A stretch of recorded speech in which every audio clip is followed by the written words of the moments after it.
Tahukah kita siapa yang membuat penanggalan tahun Masehi pertama kali? Tahukah kita kalau yang membuat tanggal ini bukan seorang muslim, bahkan dia berkeyakinan kuat dengan keyakinan pagan. Dionysius Exiguus dari Romawi, dia seorang biarawan Katolik. Tahun 527 Masehi, dialah yang membuat tanggal Masehi. Penanggalan Masehi ini dia namakan Anno Domini. Bahasa kitanya adalah tahun Tuhan kita. Kata mereka, Tuhan mereka adalah Yesus. Berarti tahun Masehi adalah tahun Yesus Kristus. Lalu dipakai oleh umat Islam. Boleh tidak? Penanggalan Masehi adalah tari yang dipakai secara internasional dan oleh kalangan gerejawan dinamakan Anno Domini, disingkat AD. Anno Domini diambil dari bahasa Latin yang artinya tahun Tuhan kita. Orang-orang Latin mereka menyembah Yesus. Ketika mereka menyebutkan tahun Tuhan kita berarti tahun Yesus Kristus. Ya, atau juga disebut Common Era, CE ya, yang artinya era umum, terhitung sejak lahirnya Isa bin Maryam atau yang mereka sebut Yesus. Nah, maka petinggi gereja Katolik memerintahkan, di Vatikan memerintahkan kepada seorang biarawan terkemuka yang bernama Dionysius Exiguus pada tahun 527 Masehi untuk membuat penanggalan Masehi, peninggalan tahun Masehi yang titik tolaknya adalah kelahiran Yesus Kristus. Lahirnya Yesus disebutnya apa? Natal. Baik. Penanggalan tahun Masehi yang dibuat oleh Dionysius Exiguus itu hanya 10 bulan pada awal mulanya. Bulan yang pertama bukan Januari. Bulan yang pertama adalah bulan Martius. Ya. Dikaitkan dengan dewa Mars. Kita tahu bahwa bangsa Romawi ini adalah kaum pagan penyembah banyak dewa. Dan dewa-dewa yang mereka sembah, mereka yakini, mereka imani dibentuk, dibuat patungnya. Maka bertengger di kekaisaran Romawi patung-patung dewa-dewa mereka. Ayah Dionysius, Herakles, ya Jupiter, Apollon. Dan begitu pula yang didapati oleh Ashabul Kahfi di Philadelphia, Damaskus, Suriah. Ya, 100 tahun setelah Nabi sallallahu alaihi wasallam diangkat ke langit. Nah, kemudian itu bulan pertama Martius. Nah, bulan kedua itu terkait dengan ritual penyambutan musim semi.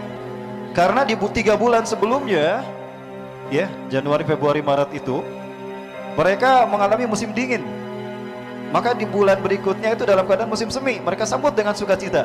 Maka diadakan ritual penyambutan musim semi. Ritual itu dinamakan Aperili. Jadilah ritual itu di waktu di mana ritual itu dilakukan dinamakan bulan Aprilius. Orang-orang Romawi selalu menggunakan us-us dalam menamai sesuatu. Makanya kaisar-kaisar dan nama-nama Romawi itu ada usnya. Maximilianus, Adrianus, ya Heraklius. Baik. Ada bulan Meius dikaitkan dengan dewa Maya. Konon kalau tidak salah dewa Maya ini dewa senandung. Kemudian ada Junius dikaitkan dengan dewa Juno. Nah, selebihnya itu disebut Quintrilis kelima, Sextilis keenam, September ke-7, Oktober ke-8, November ke-9, Desember ke-10. Ketika dihitung dan digunakan ternyata ada selisih, ada sisa kosong 60 hari untuk sampai ke bulan Martius lagi. Oh, berarti kurang 2 bulan ya. 60 hari itu dibagi 2. Maka 30 hari pertama diberi nama Januarius, dikaitkan dewa Janus, dewa yang bermuka 2. Satu wajah menghadap ke depan menatap masa yang akan datang, satu lagi menghadap ke belakang menatap masa yang lalu. Ya. Maka wajar kalau bulan Januari menjadi bulan pertama, karena dikaitkan dengan dewa yang bermuka 2, Janus. Nah, bulan berikutnya biasanya sebelum bulan Martius ada ritual ruatan kampung. Dan ini biasa dikaitkan dengan dewa Febria atau Dewi Febria. Dewi kasih sayang, cinta kasih. Nah, makanya di bulan Februari ini ada hari Valentine, hari kasih sayang, terkait dengan dewa Febria. Maka bulan itu dinamakan bulan Februarius. Maka genaplah bulan mereka menjadi 12. Maka tergeser bulan Quintrilis yang tadinya kelima jadi ke-7. Julius Caesar melakukan penanggalan yang lebih apik dihitungan dengan jumlah hari. Dan dalam setahun ternyata 3 bulan 360 hari. Dalam setahun itu jumlah hari ada 365,25 hari. Dalam satu tahun 0,25 dikali 24 jam itu bisa 6 jam setiap tahunnya, ada lebih 6 jam. Nah kalau berarti dalam 4 tahun itu ada lebih sehari, berarti 365, tapi 366, maka muncullah tahun kehabisan. Maka disempurnakanlah penanggalan Dionysius Exogus, maka lahirlah kalender Julian yang disusun oleh kalender oleh Kaisar Julius Caesar. Untuk menghormati namanya, maka diabadikan nama Kaisar Julius ini menjadi nama bulan Quintilis yang kelima diganti jadi bulan Juli. Jadi setelah Juni, Juli. Begitu pula Kaisar Augustus. Dia juga memiliki pengaruh kepada bangsa Romawi yang besar, tidak kalah dengan Julius Caesar. Maka Sextilis diganti dengan nama Augustus. Jadilah setelah Julius ada Augustus. Ya. Namun sepanjang perjalanan penggunaan kalender Julian ini, ada penyempurnaan yang dilakukan oleh Paus Gregorius ke-13, di mana ada kemelesetan antara musim dengan tanggal tidak sama. Ya, Desember itu bisa turun salju. Oh, kenapa ini mah panas nggak turun salju? Berarti ada salah hitung. Maka dipangkas bulan Masehi ini, tahun Masehi ini sekian hari. Kalau tidak salah, dipangkas sampai 40 hari atau 20 hari. Dipangkas 20 hari agar sesuai dengan musim. Maka lahirlah kalender baru yang disebut kalender Gregorian. Kalender inilah yang digunakan di seluruh dunia sampai hari ini. Kalender Gregorian. Suku Maya juga membuat kalender Yucatan. Tapi beda. Dan kalender Yucatan berakhir hanya di tahun 2012. Baik, Alhamdulillah. Jadi sudah jelas bagi kita bahwa ternyata tahun Masehi ini satu dibuat oleh siapa? Seorang biarawan Katolik namanya Dionysius Exogus. Dia beriman tidak? Dia imannya kepada siapa Tuhannya Dionysius? Allah apa Yesus? Yesus. Kira-kira dia membuat penamaan bulan berdasarkan syariat Islam, berdasarkan iman Islam, atau berdasarkan keyakinan Yesus Kristusnya? Ya berdasarkan keyakinan Kristennya. Dari enak orang diturutan.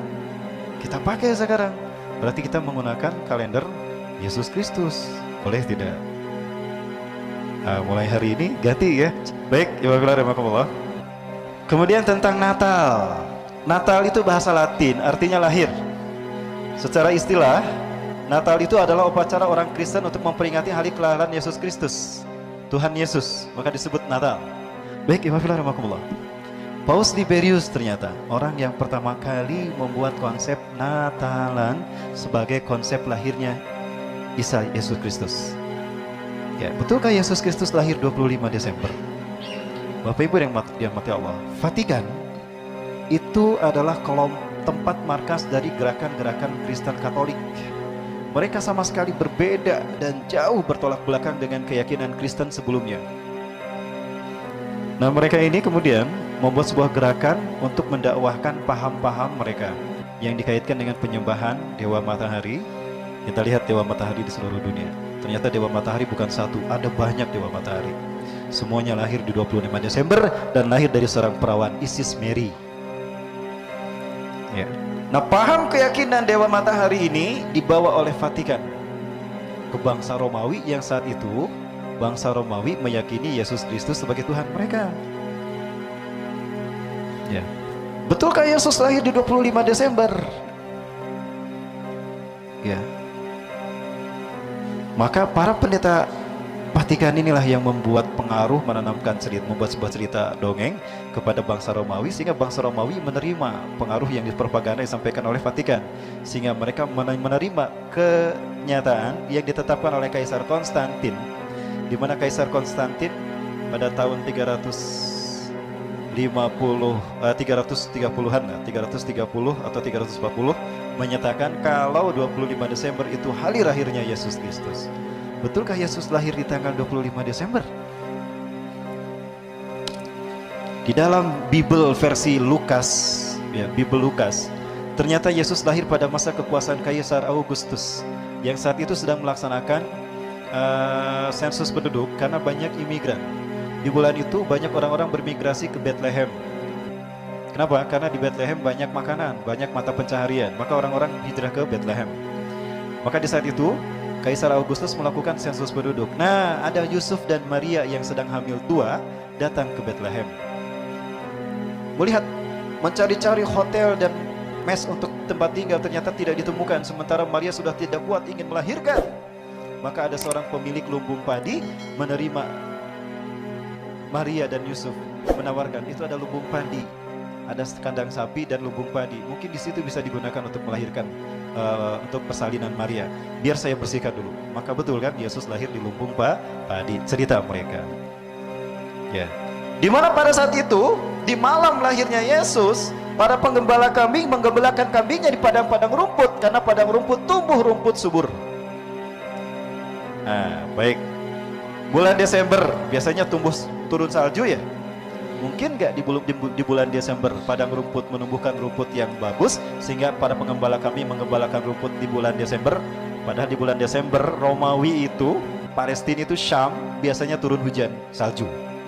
Mungkinkah menggembalakan kambing di musim salju? Ini kontradiktif antara konsep Natal 25 Desember dengan Bible sendiri, ya, Bible Lukas. Begitu juga dengan Bible Matius. Pasal 2 ayat 1, 10 dan 11. Sesudah Yesus dilahirkan di Bethlehem di tanah Yudea pada zaman Herodus yang agung, datanglah orang-orang Majusi dari timur ke Yerusalem. Mereka melihat bintang berapi, komet hijau bergerak. Wah, ini Yesus sudah lahir, bayi itu sudah lahir. Dicari-cari, ketika didapati di rumah yang di mana Yesus tinggal, ternyata Yesus sudah dilahirkan. Maria sudah menggendong Yesus. Pada saat itu, para pendeta Majusi dari timur ke Yerusalem ini melihat bintang di langit. Berarti langit dalam keadaan cerah. Cerahkah langit di musim salju? Tidak. Mungkinkah bintang terlihat di musim salju? Berarti konsep Natal 25 Desember bertentangan dengan Bible, kitab suci orang Kristen sendiri. Jadi, para sekalian, penjelasan ini semua tidak sesuai. Ya. Lalu dari mana doktrin ini? Doktrin ini lahir dari para pendeta Sanhedrin. Mereka lah pendeta Yahudi yang memasukkan Taurat menjadi Talmud. Ya. Dan mereka dibantah dan diperangi oleh Nabi Isa alaihissalam, sehingga Nabi Isa terancam nyawanya. Maka Nabi Isa menyelamatkan diri dengan mengembara ke seluruh dunia. Dalam pengembaraannya itu beliau disebut Al-Masih, ya, mengusap dunia dengan pengembaraannya. Kedua, beliau bertemu dengan sebuah kaum yang banyak orang-orang yang buta karena sejak lahir itu disembuhkan dengan cara diusap, masahayam sahu, maka dia bergelar Al-Masih. Kenapa Allah memberi gelar Al-Masih kepada Nabi Isa? Karena Allah akan memberikan mukjizat penyembuhan untuk dakwah kepada manusia dengan cara mengusap masahayam sahu masih atau mashatan.